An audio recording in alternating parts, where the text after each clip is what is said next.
Sir, ang bayan muna headed by former Congressman Nery Colmenares, today may sasubmit na position paper sa inyong office, also seeking or asking Senate to immediately convene as impeachment court. So, may parang tumitindi na yung pressure sa inyo na Si Nery bilang ano? bayan muna. Position paper ng bayan muna, sir. Well, sa katunayan, yung tatlong impeachment complaint na bahagi ang bayan muna na nag-file ay in-archive na lamang at hindi pa rin nire-refer. Sino naman sila ngayon para madaliin kami samantalang sila naman ay tila hindi nagmamadali kaugnay sa kanilang reklamo mismo?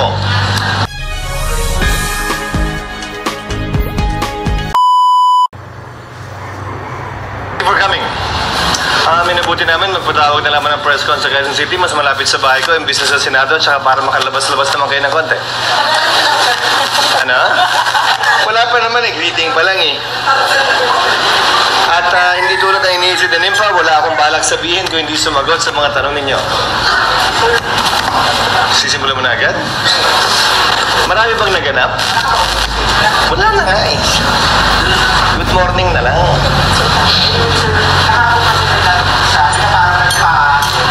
Parang inayos daw yung session hall na parang impeachment trial. Bahagi ng paghahanda ng Senado yon. In-inspection kung kinain na ba ng anay yung mga dating ginamit na lamesa at witness stand, nilocate, nilagay sa kanya-kanya mga lugar, at nang makita kung ano pa yung mga kailangan gawin at paghandaan.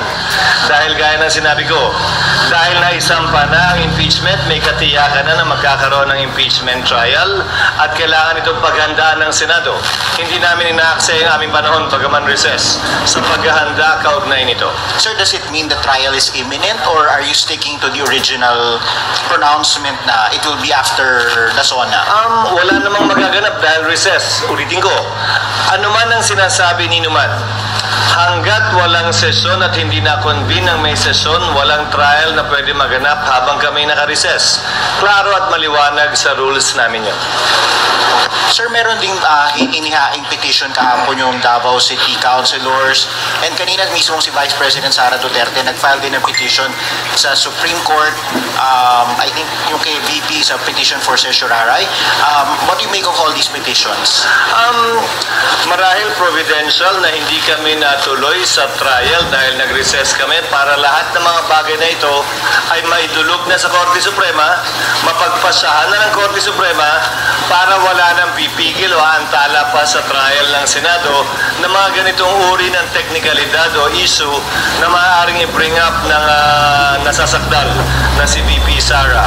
So may sapat na panahon ng Korte Suprema para resolbahan at sagutin ang lahat ng mga isyong ito bago pa man mag-convene ang impeachment court. Sir, you're assuming that there will be a ruling before June 2. But what if there's no ruling by June 2 or by CDTN? Again, the Senate will perform its duty and function under the Constitution unless there is a TRO, a temporary restraining order or a preliminary injunction issued by the Supreme Court. Absent that, we will continue with our duty regardless of the pendency of any case thus filed as of now or that may be filed in the future. Sir, my last question bago ko ipasa sa iba.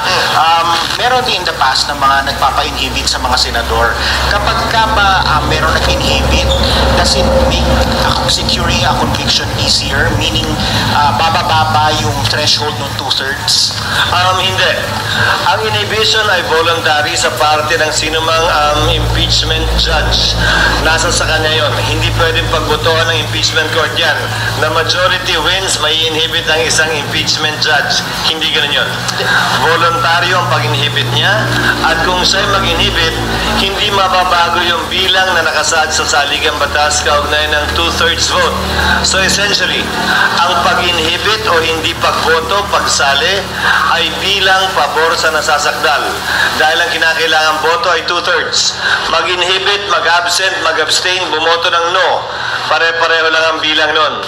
Papabor yon sa nasasakdal dahil ang binibilang to convict are 2/3 yes votes to convict. Sir, Mag-moderate na lang kayo, sabi nga. hello. Sir, ang Korte Suprema dun sa petition for mandamus May inihanda na ba ang Senate na sagot? Wala. Comment? Wala. Nirefer namin ang bagay na yan sa Solicitor General's Office. Bilang abogado na tumatayo sa pamahalaan, Solgen ang sasagot, Solgen ang a-appear, Solgen ang mag-handle ng kaso para sa Senado. So ang Senado mismo, walang ginagawang pagsagot o preparasyon para sagutin yon. Solgen ang tatayong abogado ng Senado ron. So hindi pa manggagaling sa Senate yung comment guys sa Solgen para i-submit sa Korte Suprema? Hindi. Bagaman may draft na pin-repair ang legal bilang advisory sa akin, ipo-forward din namin sa Solgen yun, but only for their information and consideration. It's the Solgen that will appear before the Supreme Court in behalf of the Senate. I have requested already the Solgen to make that representation before the Supreme Court in behalf of the Senate.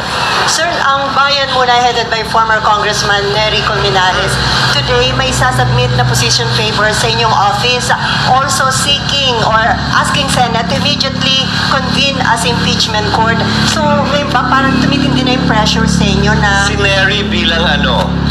bayan muna? Position paper ng bayan muna, sir. Well, tatanggapin namin yun. I-refer ko yun sa Committee on Rules at sa legal team ng Senado para gumawa ng karampatang sagot at matimbang yung kanyang mungkahi. Pero may balik na tanong ako kay Congressman Nery. Ang nakalagay sa rules ng Senate shall proceed with trial forthwith. Di ba? Next po from Ang nakalagay sa rules ng House shall be immediately referred to the Speaker. Ginagamit yung salitang immediately, ha? Pero 2 buwang inupuan yan ng mga congressman. 2 buwang inupuan yan ng mga complainant ngayon sa Senado. Kung ang interpretasyon nila ng immediately, yung salitang immediately talaga nandun, ha? Ay lumampas pa ng 2 buwan dahil hanggang ngayon di pa nila nire-refer. Sa katunayan, yung 3 impeachment complaint na bahagi ang bayan muna na nag-file ay in-archive na lamang at hindi pa rin nire-refer. Sino naman sila ngayon para madaliin kami samantalang sila naman ay tila hindi nagmamadali kaugnay sa kanilang reklamo mismo. Dagdag pa, gaya ng sinabi ko, hindi namin pwedeng ma-refer na yan at ma-convene yung court nang walang sesyon ng Senado. Pero i-refer namin yun sa aming mga legal teams para makonsidera yung kanilang mga suggestion. Last na lang, sir. Kasama doon sa kanilang position paper, yung gamitin nyo na lang daw yung na-approve at na-publish na impeachment rules ng 19 Congress. Pwede naman talaga namin gamitin yun at isa yun sa pinag-aaralan namin. Dahil pag may binago kami sa rules na makakaapekto sa substantive rights ng kasalukuyang nasasakdal na si VP Sara, baka magreklamo na naman siya na, uy, binago lang talaga to para sa akin. Sadyang para patamaan ako, gamitin laban sa akin. So isa yun sa konsiderasyon sa pagbabago namin ng rules. Na ang babaguhin namin ay yung mga dapat baguhin na hindi naman makakaapekto sa kasalukuyang mga karapatan ni Vice President Duterte. So i-considera po namin yon. Pero ulitin ko, old rules man o new rules, kailangan may sesyon ang Senado, kailangan may sesyon ng Kongreso bago kami makapag-convene ng impeachment court. Bilang huling sagot sa katanungan mo, may pressure ba sa akin? Wala. Dahil tulad ng sinabi ko sa inyo, unang araw pala ng pagkakasampa ng impeachment. Sino mang pabor sa impeachment o tutol sa impeachment, hindi matimbang ang opinion para sa akin. Dahil patas, parehas at pantay namin tatutuin itong impeachment at kasong ito nang walang pinapaboran, walang tinititigan, walang tinitignan lamang. next from PTV4, then Marlon. Parang boljak yung mga mic nyo. Clau. Yung mic. Hello, good morning, sir. Sabi rin po ni Congressman Colmenares, under the Senate rules, pwede na rin po kayong gumawa ng preliminary action like sending a copy of the impeachment complaint to VP Sara Duterte and giving her 10 days to reply. Personally, I tend to agree with Congressman Nery Colmenares. However, prudence is the better part of valor, Hindi siya klarong nakalagay sa rules at isa yan sa pinag-aaralan naming iklaro sa rules. Nando naman na yan, hindi yan karagdagang kapangyarihan, ikaklaro lang. Para yan ang magawa namin sa recess dahil 2 linggo lamang ang sesyon ng Senado pag-resume namin sa June 2 at saka dahil may mga senador na mag-expire ang term sa June 30.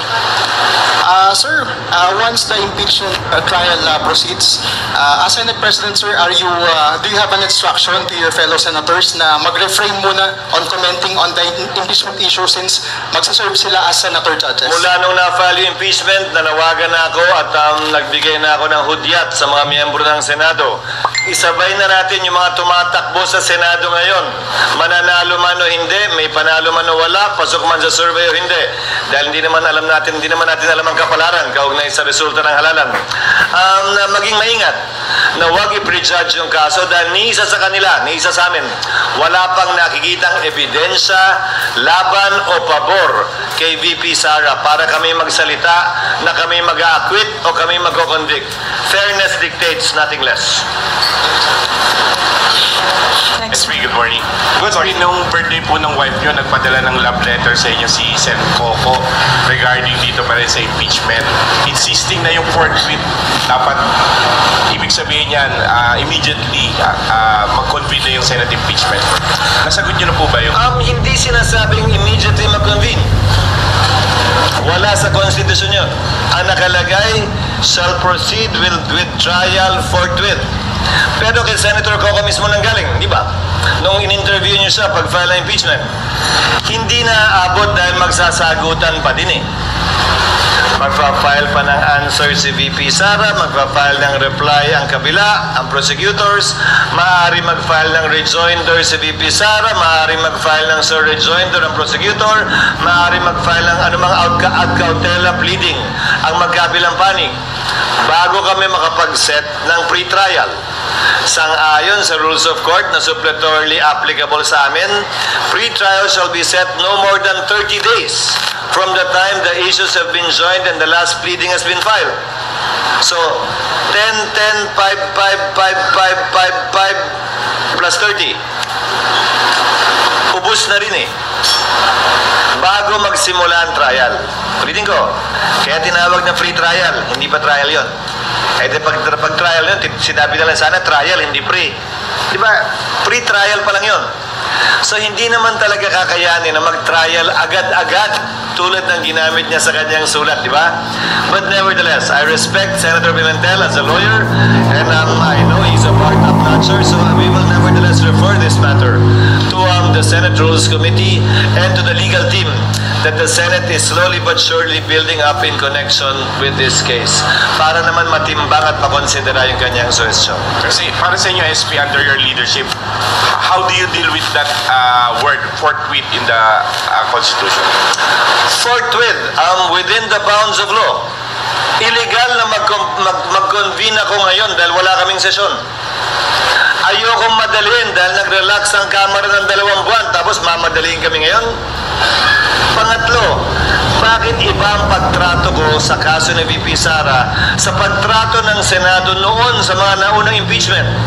Na nung may recess ang Senado, nag-recess ang Senado. Hindi nag-convene ng recess. Tinuloy na nakapag-convene na ng may sesyon, tinuloy sa recess, pero hindi nagsimula, inintay matapos ang recess.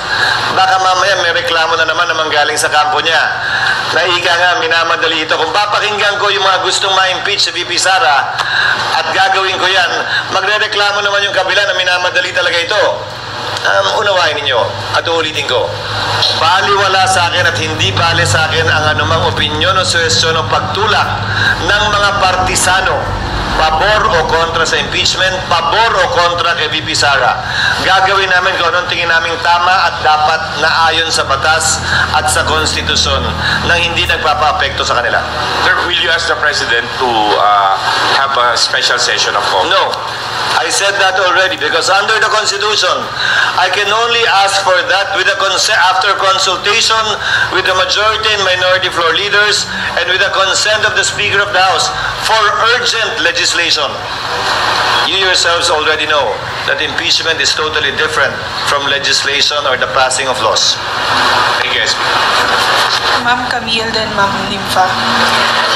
Just to add, Hello? the Constitution said, a special session can be convened in case of vacancy in the position of President or Vice President, which includes the possibility of impeachment.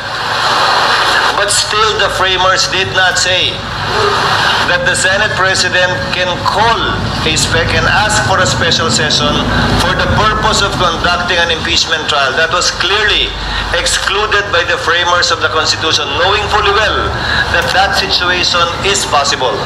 So you have to understand, when I'm strictly following the Constitution, that it's only for urgent legislation that I can request for a special session. SP, do you foresee a legal challenge if the Senate doesn't take any action before June? Ano? Do you foresee any legal challenge if the Senate does not take any action before June? Meron na, di ba? It will be, lalo na po tatawid to ng 19th Congress to 20th Congress. Ano po ang possible na kaharapin natin dyan? Sa ngayon pa lang may nag-file na, hindi ba, ng mandamos? Oh. Opo. So we are facing a legal challenge already, which the Solgen will answer and represent us in that case. So, may posibilidad ng may magkakaso ulit sa pagtawid sa 19th at 20th. Posible po. Pero ayoko maghamon at ayoko i-assume. Kung mangyayari man yan, tatayo muli ang Solgen bilang abogado ng Senado. Pero may tanong ako.